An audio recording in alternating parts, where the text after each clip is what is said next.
You're too emotional for this industry, Vivian. Those 6 words cost Paul Morrison everything. Because the woman he fired for caring too much about customers? She didn't just bounce back. She built an empire on the very thing he called her weakness.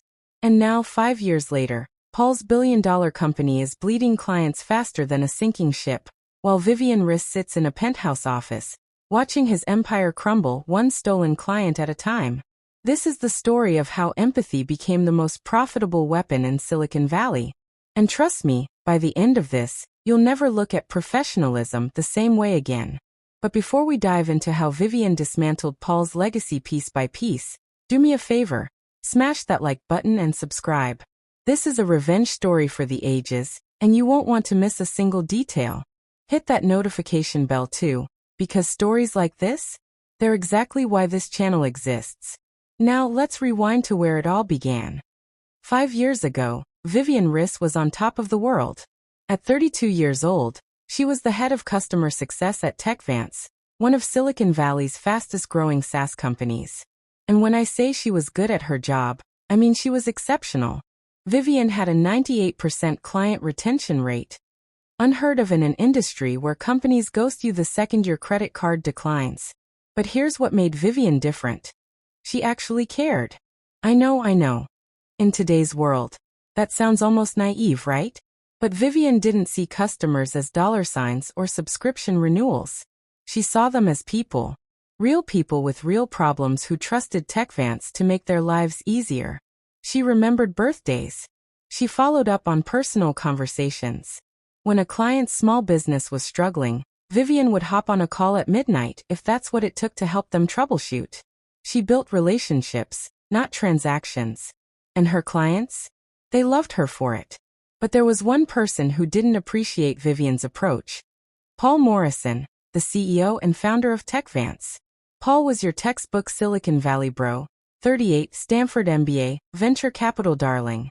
He wore the same gray hoodie to every meeting, quoted Steve Jobs like scripture, and genuinely believed that disruption meant treating people like data points. To Paul, business was a game of numbers, metrics, and quarterly earnings reports. Feelings didn't factor into the equation. And Vivian's emotional approach? It drove him absolutely insane. The tension between them had been building for months. It started small. Paul would roll his eyes during team meetings when Vivian suggested adding more support staff. We need to scale efficiently, Vivian. Not hold everyone's hand, he'd say, his tone dripping with condescension. Then came the policy changes. Paul wanted to automate everything. Chatbots instead of real support agents. Templated email responses instead of personalized communication. And a new 3-touch rule, where if a customer needed more than 3 interactions to solve a problem, they were flagged as high maintenance. Vivian pushed back. Hard. Paul, our customers are paying us thousands of dollars a month. They deserve more than a robot and a copy-paste email, she argued during a leadership meeting. Paul leaned back in his chair, that smug smile playing on his lips. Vivian, I appreciate your passion, but we're not a therapy service. We're a software company. The numbers don't lie. Automation cuts costs by 40%. And what about when we start losing clients because they feel like we don't care? Vivian shot back. Then we'll acquire new ones, Paul said simply. That's how growth works. But Vivian knew something Paul didn't. Customer acquisition costs 5 times more than retention. She'd seen the data. She'd run the projections. But Paul wasn't interested in her data. He was interested in looking good for investors. The final straw came 3 months later. It was a Tuesday morning when everything fell apart. One of TechVance's biggest clients, a healthcare analytics company called Medicor, was threatening to cancel their $50,000 a month contract. They'd been hit with a major software bug that corrupted 2 weeks' worth of patient data, and they were furious. Vivian had been working around the clock to fix it. She'd coordinated with the engineering team, personally supervised the data recovery, and kept Medicor's COO, Janet, updated every step of the way. By Monday night, they'd recovered 95% of the data, and Janet had calmed down significantly. Vivian, I don't know what we'd do without you, Janet had told her on the phone. You're the only reason we're still with TechVance. But Tuesday morning, Paul decided to handle it personally. Without telling Vivian, he scheduled a call with Janet. And instead of apologizing or showing empathy, Paul went into full damage control mode, offering a 20% discount and blaming the engineering team for the bug, throwing his own employees under the bus to save face. Janet was appalled. "Where's Vivian?" she asked. "I'd rather speak with her." "Vivian's not involved in executive-level negotiations," Paul replied smoothly. "But I can assure you we're taking steps to ensure this never happens again." That afternoon, Vivian got an email. "Conference room B3 p.m. Paul." She knew something was wrong the moment she walked in. Paul sat at the head of the table, flanked by the head of HR and TechVance COO. Their faces were carefully neutral. "Vivian, sit down," Paul said, not bothering with pleasantries. She sat. Paul slid a folder across the table. "We're letting you go." Vivian's stomach dropped. "What? Why?" "Your approach to client management is no longer aligned with the company's strategic direction," Paul said, his voice maddeningly calm. "You're too emotionally invested. It's affecting your judgment and creating unrealistic expectations for our clients." "Too emotionally invested?" Vivian repeated, her voice rising. "Paul, I have the highest retention rate in the company. My clients love working with us because I actually care about them." "And that's the problem," Paul said, leaning forward. "You're running a feelings factory, Vivian. This is a tech company. We need someone who can scale, who understands efficiency, who doesn't need to coddle every single client like they're a friend." Vivian felt like she'd been slapped. "I'm coddling them? I'm building loyalty. Medicore was ready to walk, and I saved that account. Medicore is staying because I offered them a discount and a service level agreement," Paul corrected. "Not because you held their hand through a crisis." Vivian's hands trembled as she gripped the table. "You're making a mistake." Paul smiled, a cold, dismissive smile that Vivian would never forget. "No, Vivian. Hiring you was the mistake. You're too emotional for this industry." Vivian was escorted out of the building within the hour. She barely remembered the walk to her car. The HR rep had handed her a severance packet, mumbled something about 2 months' pay and continuation of benefits, and then disappeared. Just like that, 6 years of her life at TechVance erased. She sat in her car in the parking lot, staring at the TechVance logo on the building. That stupid lowercase t that Paul had obsessed over for weeks when they'd rebranded. She'd poured everything into this company. Late nights, missed birthdays, canceled vacations. And this was how it ended? Her phone buzzed. A text from Janet at Medicore. "Vivian, what happened? Paul just told me you're no longer with the company. Are you okay?" Then another text. And another. Within an hour, 7 of her clients had reached out, confused and concerned. They didn't want to work with TechVance. They wanted to work with her. And that's when something shifted in Vivian. She wasn't sad anymore. She was angry. No, she was furious. Paul had called her too emotional, like it was a character flaw. Like caring about people was a weakness. He'd humiliated her, dismissed her, and thrown her away like she was nothing. But Vivian Riss wasn't nothing. She dried her tears, started her car, and drove home. And for the first time in 6 years, she didn't think about TechVance. She thought about herself. What did she want to build? What kind of company would she create if she had the chance? By the time she pulled into her driveway, she had an answer. The exact opposite of TechVance. Vivian spent the next 3 months planning. She wasn't reckless, she was strategic. She'd learned from the best. After all, even if Paul Morrison was a terrible human being, she knew how to read financials, how to pitch to investors, how to build a product roadmap. But more importantly, she knew what clients actually wanted, to feel valued. So Vivian built her company on a single, radical premise. What if customer success wasn't a department? What if it was the entire business model? She called it Empathix. The pitch was simple. Empathix was a SaaS company that provided customer relationship management tools, but with a twist. Every client got a dedicated success manager, a real human being who knew their business inside and out. No chatbots. No template responses. Just genuine, personalized support. It sounded expensive. It sounded impossible to scale. It sounded exactly like something Paul Morrison would laugh at. Which is exactly why Vivian knew it would work. She maxed out her credit cards, cashed in her 401k, and built the first version of Empathix in her living room.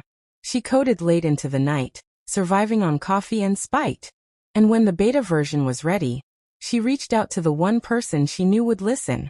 Janet from Medicore. "Janet, I'm starting my own company," Vivian said on their call. "And I want you to be my first client." There was a pause. Then Janet laughed, a genuine, relieved laugh. "Vivian, I've been waiting for you to say that. When can we start?" Within 2 months, Vivian had signed 5 clients. All former TechVance customers. All people who'd worked with her directly and trusted her implicitly. And she made them a promise. "I will never treat you like a number. You will always matter." Year 1 was brutal. Vivian worked 18-hour days. She was the CEO, the head of customer success, the lead developer, and the janitor all rolled into one. There were days she wanted to quit. Days where the math didn't add up. Days where she wondered if Paul had been right. Maybe she was too emotional for this. But then her clients would send her messages. "Vivian, you saved our business." Or "We've never felt more supported." And she'd remember why she started. By year 2, Empathix had 20 clients and $2 million in annual recurring revenue. Vivian hired her first employees, not from big tech companies, but from industries like hospitality and social work. People who understood empathy. People who gave a damn. And word started to spread. Tech blogs began covering Empathix as the anti-SAS company. Journalists loved the story. Woman gets fired for being too emotional. Builds a company that proves empathy is profitable. Vivian did podcasts, wrote op-eds, spoke at conferences. But she never mentioned Paul Morrison by name. She didn't have to. Anyone who knew the industry knew exactly who she was talking about. By year 3, Empathix had 50 clients and $8 million in ARR. And that's when things got interesting. Because some of those 50 clients, they used to be TechVance customers. It started with small defections. A client here, a client there. Companies that had grown frustrated with TechVance impersonal service and heard about Empathix through the grapevine. Vivian never poached, she didn't have to. Her clients came to her. But then in year 4, something happened that changed everything. Medicore, now a $100 million company, published a case study about why they'd switched from TechVance to Empathix. The headline? "Why we chose empathy over efficiency and grew 300%. The article went viral. And suddenly, everyone wanted to know about Empathix. Vivian's phone wouldn't stop ringing. Investors, journalists, potential clients, all wanting a piece of what she'd built. And the clients calling? A lot of them were current TechVance customers, fed up with automated responses and broken promises. Paul Morrison noticed. How could he not? His company's churn rate had skyrocketed. What used to be a 10% annual churn had ballooned to 35%. And when his team dug into the data, they found the same name appearing over and over in exit interviews. Empathix. Paul called an emergency board meeting. "Who the hell is Empathix?" he demanded. His VP of sales pulled up the website. And there, on the About Us page, was a photo of Vivian Riss, smiling confidently at the camera. The bio read, "Founder and CEO. Former head of customer success at TechVance. Building a company where people matter more than metrics." Paul's face went white. That's Vivian," he muttered. His COO nodded. "She's been steadily taking our clients for the past 2 years. And based on our projections, if this continues, we'll lose another 20 accounts this quarter." Paul slammed his hand on the table. "Then stop her. Sue her for non-compete violations, for stealing trade secrets, for..." "She didn't sign a non-compete," the head of legal interrupted. "And she's not stealing clients. They're leaving us voluntarily." Paul sat back, his jaw clenched. The woman he'd called too emotional, the woman he'd dismissed and humiliated, was destroying him. By year 5, Empathix had 200 clients and $40 million in ARR. TechVance. They dropped to $120 million, down from their peak of $200 million. Investors were getting nervous. Paul had tried everything: price cuts, feature updates, even hiring a chief empathy officer. which Vivian found hilarious. But nothing worked. Because here's the thing about empathy, you can't fake it. Then came the moment Vivian had been waiting for. She got a call from one of TechVance's board members, a venture capitalist named Richard who'd always respected her. "Vivian, I'll cut to the chase," Richard said. "We're looking to replace Paul as CEO. The company's hemorrhaging value, and the board has lost confidence. Would you be interested in acquiring TechVance?" Vivian almost laughed. Acquire TechVance? The company that had fired her? The company that had told her she was too emotional? "Richard, why would I want to acquire a sinking ship?" she asked. "Because you could save it," Richard said simply. "You know the product. You know the clients. And frankly, you're the only person in this industry who could turn it around." Vivian was quiet for a long moment. Then she said, "Let me think about it." She didn't need to think about it. She already knew her answer. But she let Paul sweat for 2 weeks before she called Richard back. "I'll do it," she said. "But on one condition. Paul Morrison is out. Completely. No board seat, no advisory role, nothing." Richard agreed without hesitation. The acquisition closed 3 months later. Empathix acquired TechVance for $90 million, a fraction of what it had once been worth. Vivian merged the two companies, rebranded everything under Empathix, and sent a company-wide email on her first day as CEO. The subject line? People first. Always. Vivian only saw Paul Morrison once after the acquisition. It was at a tech conference 6 months later. She was on a panel about customer-centric business models, and Paul was in the audience. No longer the cocky CEO, just another attendee trying to stay relevant. After the panel, he approached her. "Vivian," he said, his voice stiff. "Congratulations on everything." "Really?" Vivian looked at him. This man who'd once had the power to destroy her career with 6 words. He looked smaller now. Tired. Defeated. "Thank you, Paul," she said evenly. There was an awkward pause. Then Paul said, "For what it's worth. I was wrong. About you. About empathy. About all of it." Vivian nodded slowly. "You were." Paul shifted uncomfortably. "Do you think? I mean, if I'd listened to you back then, do you think TechVance would still be?" "Yes," Vivian said, cutting him off. "But you didn't listen. You thought caring about people was a weakness. And that's why you lost everything." Paul flinched. Vivian softened just slightly. "Paul, I don't hate you. I don't even think about you anymore. But I hope you learned something from all this." "I did," Paul said quietly. "I learned that you were right." Vivian smiled. Not unkindly, but not warmly either. "Good. Now if you'll excuse me, I have clients to call." She walked away, leaving Paul standing alone in the crowd. Today, Empathix is valued at over $500 million. Vivian Riss is regularly featured in Forbes, Fast Company, and Incorporated magazine as one of the most innovative CEOs in tech. Her book, The Empathy Economy: Why Caring is the Ultimate Competitive Advantage, became a New York Times bestseller. And Paul Morrison? He started a podcast about lessons learned from failure. It has 3,000 subscribers. But here's the real kicker. Vivian never set out to destroy Paul. She set out to prove that empathy wasn't a weakness, it was a superpower. The fact that it also happened to dismantle Paul's empire? That was just a bonus. Because revenge isn't always about confrontation or drama. Sometimes, the best revenge is building something so undeniably successful that the people who doubted you have no choice but to watch you win. Vivian Riss was called too emotional. And she turned that insult into a $500 million empire. So the next time someone tells you that caring too much is a flaw, remember Vivian's story. Because the world doesn't need more people who treat others like numbers. It needs more people who are brave enough to be too emotional. If this story fired you up, do me a favor. Hit that like button and drop a comment telling me what you thought. Have you ever been underestimated or dismissed? How did you prove them wrong? I want to hear your stories. And if you haven't already, subscribe and turn on notifications, because I've got more revenge stories coming your way that'll make this one look tame. Until next time, remember, your so-called weaknesses might just be your greatest strengths. Stay ambitious. Stay ruthless. And never let anyone tell you that caring is a flaw. I'll see you in the next one.